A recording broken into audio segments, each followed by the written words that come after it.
Hi everyone, Comic Reviewer here, this time reviewing on Disney Tarzan.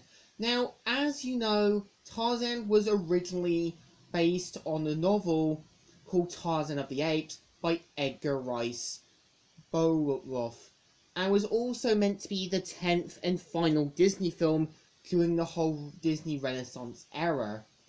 Now, the premise of the film is mainly about Tarzan, who is taken in by his adopted mother, Carla, and at the same time, slowly trying to become more and more one of them, and also having to prove himself and show that Kerjak, who's meant to be the leaders of the gorillas, that he's got what it takes. Now, with Kerjak's character is that he's meant to be this kind of cold, distant character, and him and Kala had something tragic happen to them, but as soon as Tarzan comes, he doesn't want to accept him as one of his own, and you can understand why.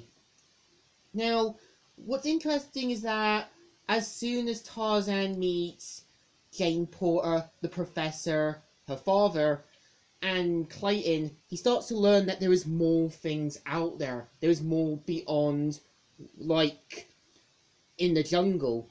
And it's kind of like us as people, as well as families, that we learn more truth about our ancestry, our backgrounds, and where we're really from. So, in a way, we see Tarzan slowly forming a relationship with Jane, and at the same time, we see him questioning where he should really be, which I think works quite well. It's kind of like when you're adopted, or if you're from a surrogate family. You question where you're really from, and you wonder what else is there beyond there.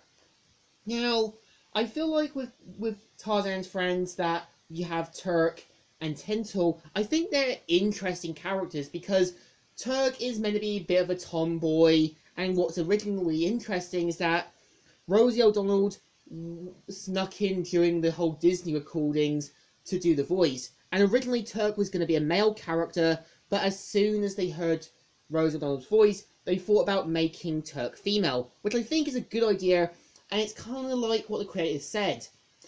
You know, not all friends have to be male, which is kind of true because friends can have many different friends, and I think that's a good idea.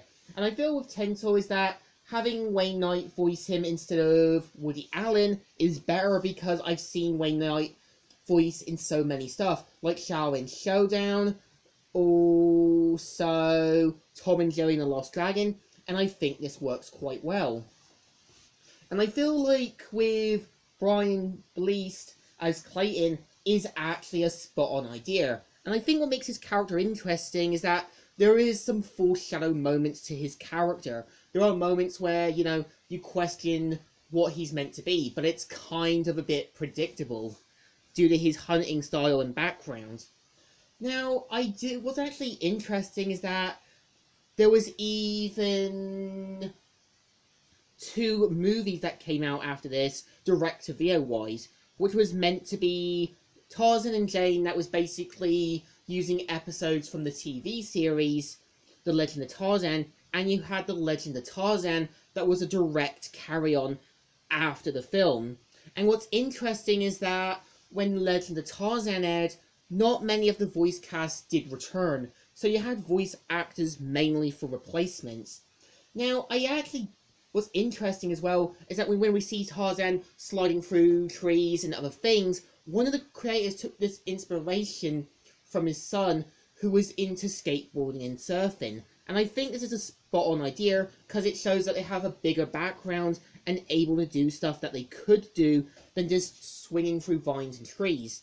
So, in a way, is Tarzan good?